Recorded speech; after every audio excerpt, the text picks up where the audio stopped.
Tardes. Gracias y gracias sobre todo a Verónica y a Emilio que me llamaron, que me convocaron. Y a mí me alegra mucho estar aquí porque el año pasado escuché las jornadas y me dieron muchas respuestas para el trabajo que yo estaba haciendo y sí me alegra que haya una mesa de género, ojalá en el futuro esté transversalizado, ¿no es cierto? Y no a veces solo segregado, pero de verdad gracias por acoger las preguntas también desde el análisis de género. Yo me voy a referir a un trabajo colectivo del que fui parte en este año que pasó junto con mi colega Paz Guarderas, que está aquí. Le llamamos al colectivo que formamos de docentes y estudiantes Coalición Interuniversitaria contra el Acoso Sexual y estuvimos trabajando en colectivo intensamente, sobre todo en el segundo semestre del año anterior, a partir de denuncias de estudiantes universitarias, sobre todo de la Universidad Central. Y eso nos llevó a hacer una reflexión, a desarrollar una reflexión que tenía que ir más allá de lo anecdótico y de las respuestas urgentes que se tienen que dar, las respuestas cotidianas, sobre todo contra el acoso sexual. Entonces, para no pasarme, voy a leer algunas reflexiones que han salido de ahí, de las que me hago cargo individualmente, porque hay algunas opiniones, pero siempre a través de un trabajo colectivo. En pos de una transformación, universidad y acoso sexual. La huelga nacional estudiantil iniciada en Chile por los activismos feministas de escuelas secundarias y universidades justo hace un año, entre abril y mayo del 2018, se desencadenó a partir de un acto de acoso sexual. La huelga, que fue nacional y que duró casi 5 meses, se originó con el testimonio y la denuncia de la estudiante Sofía Brito contra un docente que además de académico había sido presidente del Tribunal Constitucional de ese país. La denuncia de Sofía terminó en la dimisión del docente y su testimonio se regó como pólvora en 24 facultades del país que paralizaron actividades entre abril y agosto para demandar educación pública gratuita, pero sobre todo segura, educación sin violación y educación sin acoso sexual. Las estudiantes se tomaron, por ejemplo, la Pontificia Universidad Católica, que fue un hecho histórico porque la última vez que la Universidad Católica de Chile había sido tomada por los estudiantes fue en la dictadura, en 1986. La siguiente toma fue la del movimiento estudiantil feminista. Cito estos hechos como un hito enormemente relevante para lo que queremos tratar aquí. Un acto de acoso sexual en universidades provoca una huelga estudiantil nacional. Las demandas de cada facultad, universidad y ciudad compartían en general estos puntos: creación o mejora de los protocolos internos para abordar situaciones de acoso y abuso, la suspensión y expulsión de los académicos involucrados en estos casos y la eliminación de la educación sexista. Una cuestión muy amplia que abarcaba desde el lenguaje que los docentes usan en clase, los chistes que les hacen a las estudiantes, hasta cursos obligatorios con perspectiva de género, incluidos en el currículum académico, o cuotas de género en cargos académicos y administrativos. Y justamente las estudiantes demandaban cursos donde el género no estuviera segregado o tematizado aparte, sino que fuera, como se dice hoy con tanta frecuencia, transversal, es decir, que estuviera cruzando ciencias exactas, biológicas, humanidades, etcétera. Son demandas que se repiten en sus propios términos y contextos en universidades latinoamericanas, estadounidenses, europeas, privadas, públicas de pregrado y posgrado. También tenemos que preguntarnos qué significa hablar de acoso sexual en universidades en una universidad. No, eso también abre espacios de vulnerabilidad, por ejemplo, a las docentes que trabajamos en esto y a las estudiantes que denuncian. Entonces se abre obviamente un espacio tenso, ¿no? Pero es importante también reconocer esa tensión, ¿no? Y reconocer la incomodidad que eso suscita. En Ecuador, durante los primeros meses de 2018, Cristina Álvarez, estudiante de la Facultad de Artes de la Universidad Central del Ecuador, también despertó con su testimonio de acoso sexual un movimiento de protesta social protagonizado por sectores feministas de su universidad que se extendieron a otras y llegaron a nosotras, por ejemplo, docentes universitarias de varias instituciones que nos articulamos temporalmente a fin de reflexionar en torno al acoso sexual para promover respuestas colectivas y acciones de erradicación de la violencia de género en contextos universitarios.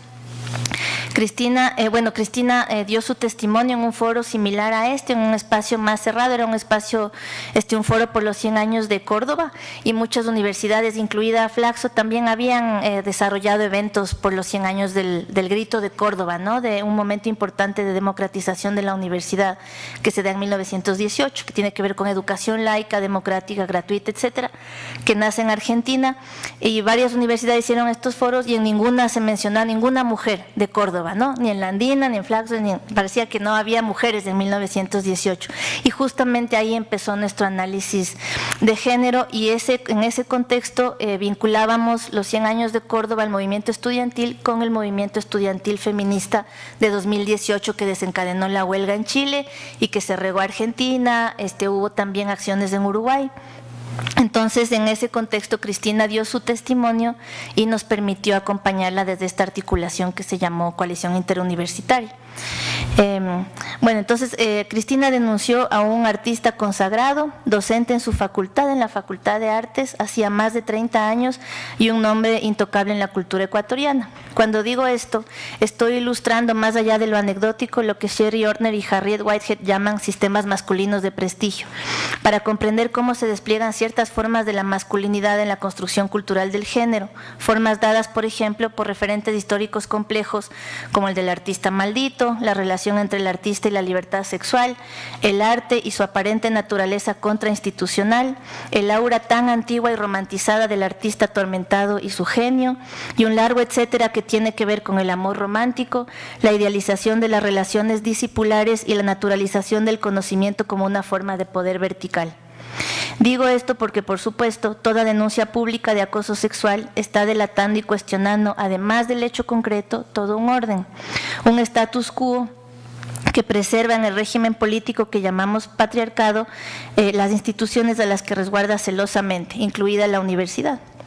En la denuncia de Cristina se hacía evidente la indisociabilidad entre la responsabilidad individual de quien comete actos de acoso y el orden social y cultural en donde dichos actos son legitimados. En la misma universidad, constituida por un marcado signo androcéntrico, como lo ha descrito mi colega de Chile, justamente Alejandra Castillo, legitimado también por los pares de cada agresor, celadores de una hermandad con privilegios similares entre los que están la impunidad, la naturalización del acoso, que viven como un privilegio, y algo importante que pensamos hoy en muchos ámbitos de los feminismos latinoamericanos, por lo menos en las universidades, las zonas grises dadas por las relaciones entre afecto, lazo comunitario, relaciones históricamente construidas en la universidad entre hombres y mujeres, por ejemplo, la relación discípula-maestro.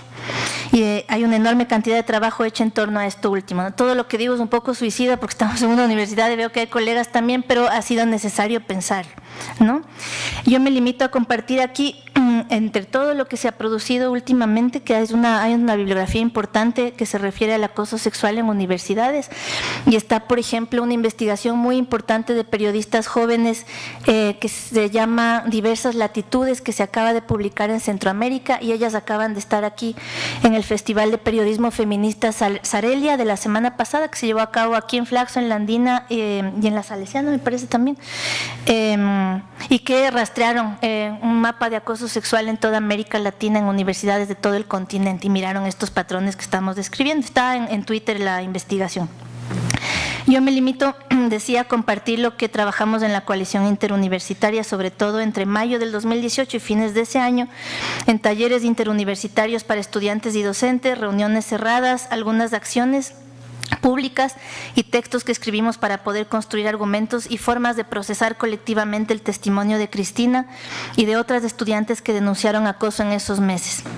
Al igual que conocimos decenas de denuncias en otras facultades que se habían dado en un marco de protesta social feminista organizada, por ejemplo, desde las facultades de Medicina, Trabajo Social y Derecho.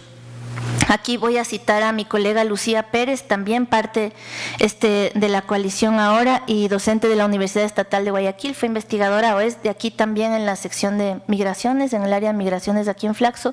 Y lo que ha escrito Lucía, lo quiero citar porque ella ha hecho un trabajo muy serio en Guayaquil, donde ha tenido que levantar el proceso de otras formas, y escribe algo que es muy claro. Las violencias de género, escribe Lucía, se posibilitan precisamente por el mandato cultural del dominio masculino y la naturalización de la violencia de género, que literalmente impide a la comunidad universitaria dimensionar el acoso como un problema. Por el contrario, este es percibido como un conjunto de relaciones de confianza, seducción, amistad, legítimo coqueteo o incluso auténtico derecho de acceso a las mujeres, cuando en realidad se trata de una relación de poder de género, de jerarquía y de posición dentro de la cual el consentimiento es prácticamente imposible o no existe. Hasta ahí, Lucía. En uno de nuestros talleres internos, mi colega Lisette Cova, que trabaja aquí en Flaxo, hablaba de cómo debemos construir eroticidades no violentas como parte de la cultura universitaria. Inicio por aquí porque el testimonio de Cristina nos situaba en un entorno en donde la libertad sexual y el arte crean zonas de confusión y de poca claridad en muchas ocasiones. No sabemos bien cuándo ni cómo, por ejemplo, empezamos a formar parte de la relación no consultada discípula-maestro, ni cuándo vamos a ser sancionadas por romper los pactos implícitos que esa relación conlleva cuando somos estudiantes. Cada vez que las mujeres han denunciado opresión dentro de esos pactos, por llamarlos de alguna manera, pues suelen ser unilaterales o los han desnaturalizado al percibir en ellos formas de violencia como el acoso laboral, el plagio del trabajo de las estudiantes por parte de sus maestros, el abuso sexual, el ejercicio de poder. Las estudiantes han sido responsabilizadas de provocar daños en sus comunidades. También de disputar el monopolio de la palabra a los intelectuales o a los artistas o a los docentes cuando buscan relaciones de coaprendizaje o por lo menos de aprendizajes más horizontales. También la acusación de puritanas o de represión sexual ha pesado sobre mujeres que justamente quieren salir del lugar de la discípula o lo cuestionan. La relación con el maestro, mediada por la admiración, o sea, de alguien que mira al otro constantemente, suele subordinar a la discípula y limitarle al lugar de quien recibe una palabra incuestionable, monopolizada, explicadora, no importa cuán autoritaria, violenta o vertical pueda ser esa palabra. La discípula trabaja para el maestro, en pos de la obra, el arte, la producción de algo superior a ella, inalcanzable para ella, que además la legitima, pues la incorpora al sistema de prestigio que se construye bajo ciertas condiciones y ciertas concesiones también. La discípula ya no es una musa, ciertamente, pero ocupa el lugar menor de la inspiradora, la que alienta. Todas estas palabras las han recibido las estudiantes de arte, ¿no? Son musas de sus maestros, son discípulas, le siguen, etcétera, ¿no? Esto viene de un testimonio colectivo también. Cristina, por ejemplo, no aceptó jamás el pacto discipular que le proponía el status quo en que entraba al estudiar artes. No pactó, no aceptó el gesto y luego no aceptó el abuso de poder ni las aproximaciones sexuales. Tampoco aceptó al denunciarlo que se plagiara su trabajo, ni que su producción fuera tergiversada. Se usó el trabajo artístico de la estudiante para imputarle inestabilidad emocional, por ejemplo, evocando aquella vieja idea de la loca, ¿no? Al romper el pacto, el testimonio de la mujer productora de arte en este caso pone en crisis no solamente el privilegio de una